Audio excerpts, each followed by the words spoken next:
இந்த தாமரை பூத்தியில் இன்று காத்திருக்கு உள்ளம் நொந்து கண்கள் என்னும் பூந்தேன் தும்பி பாடிச் செல்லாதோ அந்த காமனம்பு என்னை சுட்டு பாவை நெஞ்சின் நாணம் சுட்டு மேகலையின் நூலறுக்கும் சேலை பொன்பூவே விண்ணியது தாமரை வண்டு தொடும் நாளிலா பாவை மயில் சாயுதே மன்னவனின் மார்பிலோ முத்தத்தாலே பெண்ணே சேலை நெய்வேன் கண்ணே நாணத்தால் ஓராடை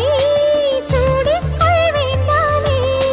பாயாகும் அடி சொல்லாதே பஞ்சணம் புதையல் ரகசியமே சாய்ந்தா